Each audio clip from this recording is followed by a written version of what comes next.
Bonjour Isabelle. Bonjour Mario. Tu nous parles d'abord d'intelligence artificielle. Là. C'est fascinant, l'intelligence artificielle. Est-ce que tu l'utilises, toi, dans ta vie? De plus en plus. Oui. De plus en plus, dans des choses simples. Même, là, je le racontais en ondes l'autre jour, l'organisation de voyage. Oui, mais complètement. Je vais au Japon cet été avec madame.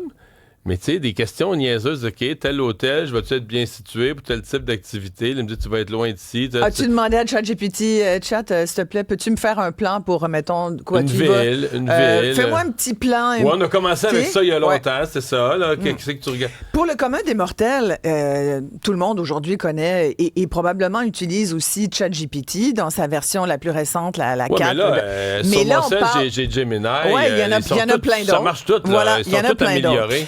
Pourquoi je te parle de ça? C'est parce que ce qu'on connaît, nous, évidemment, c'est si tu veux, l'espèce de première ligne. La pointe de l'iceberg. Voilà, mais et l'iceberg est une belle image parce que t'imagines la pointe, mais tout en dessous, ce monstre qu'on ne voit jamais. Et c'est un peu ça l'image que je voulais donner aux auditeurs de l'intelligence artificielle, surtout quand on entend Yoshua Bengio, qui est un chercheur en intelligence artificielle québécois très connu un peu partout sur la planète. Il est d'ailleurs très avare d'entrevues, mais quand il parle sur les plus grandes scènes internationales, c'est pour nous dire il faut arrêter un peu le train en marche, ou en tout cas, il faut faire en sorte qu'il y ait des pare-feux, qu'il y ait des façons de contrôler ces systèmes de plus en plus performants d'intelligence artificielle qui vont être appelés éventuellement, et il semble dire que ça a déjà commencé. Je lisais des trucs, il donne des entrevues là, dans des journaux en Europe ou aux États-Unis, puis quand tu l'entends même dans des TED Talks, par exemple, lui, il est convaincu que si on y prend garde, d'ici 10 ans, je pense qu'il avait dit 10 ans, 15 ans, l'intelligence artificielle pourrait même contribuer à anéantir la race humaine. C'est gros dire ça.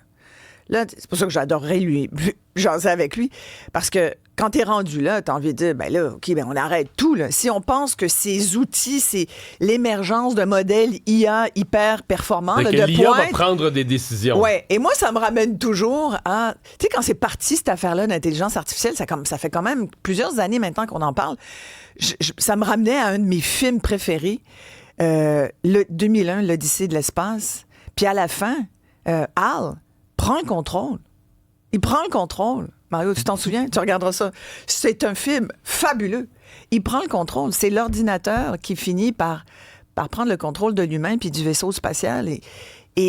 Et si c'est ça qui nous pend au nez, ben j'ai envie de dire, hey, évidemment, c'est pas le discours qu'on entend. Moi, j'aime bien que Benjo nous mette en garde et dise, il faut absolument réglementer cette industrie qui, pour le moment, fait ce qu'elle veut. Et ça fait l'affaire et surtout, ça fait... Mais qui réglemente? C'est ça la question. Il y a personne qui réglemente en ce moment. Là, aujourd'hui, pourquoi je t'en parle aujourd'hui?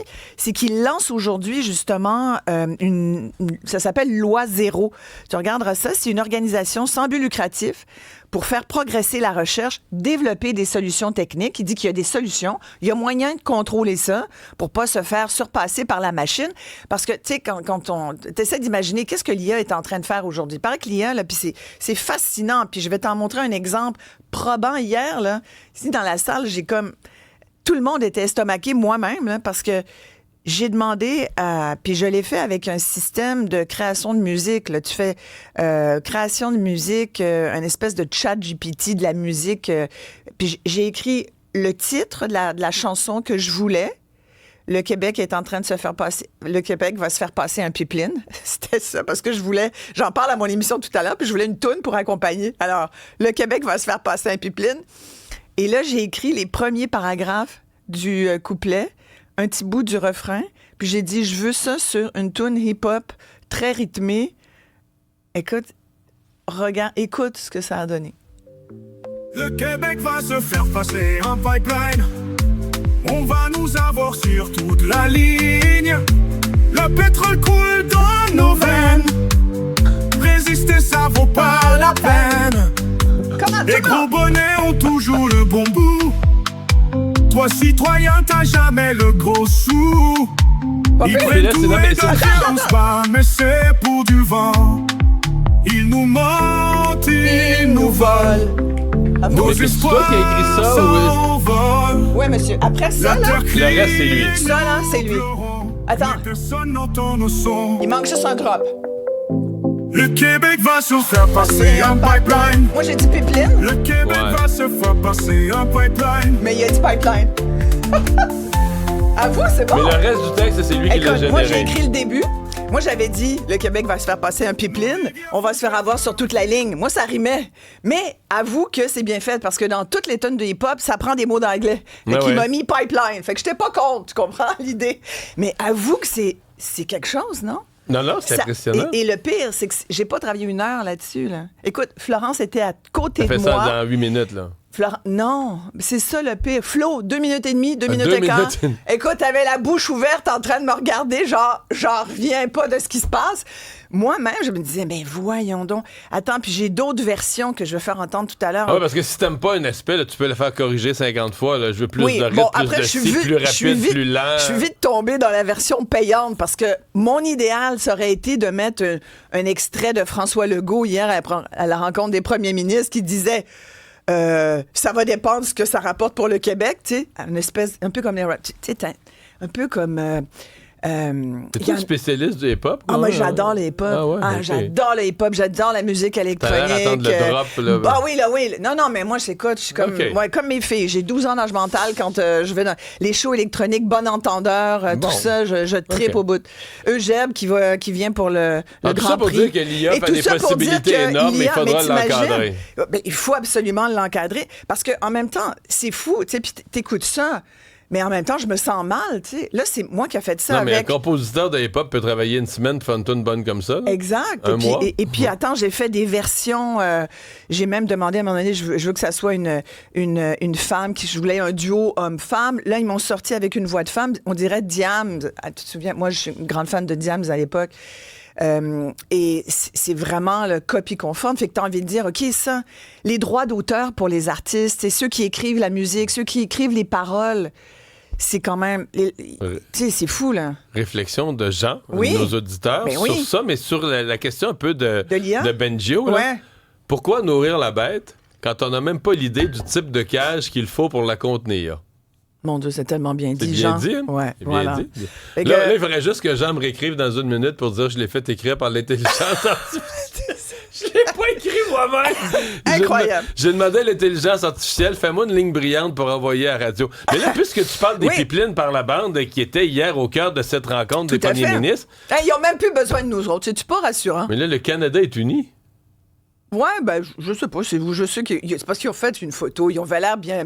Ouais. Bon, moi, je trouve que tout le monde. Il y a de l'amour dans l'air. Ouais.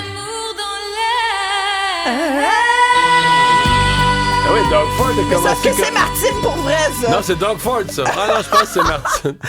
Non, mais il a dit ça pour vrai. Hein? Ben oui. Mais tant mieux pour eux. Mais toi qui es plutôt souverainiste, est-ce que tu penses que c'est la réadhésion du Québec au Canada pour moi, je suis nationaliste, oui. C'est-à-dire que les intérêts du Québec d'abord. Moi, j'étais tout à fait d'accord avec la position du premier ministre Legault là-dessus. C'est-à-dire, je trouve que c'est un pragmatisme sage. C'est-à-dire, on n'a pas de maudit projet, fait que quand on en aura un, ben on jasera. Puis quand on jasera, c'est sûr qu'il faut qu'il y ait quelque chose pour le Québec. Écoute, moi je suis bien d'accord avec ça.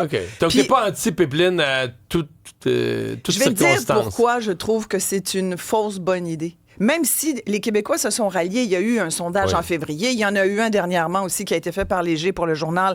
Les gens disaient, ben écoute, si c'est bon pour le Québec, puis tu sais, si c'est bon pour le Québec, oui, mais ça prend tellement de temps à construire un pipeline, on le sait, des experts, puis je vais avoir toute une discussion tout à l'heure avec nos auditeurs, puis on verra ce que les gens me disent là-dessus.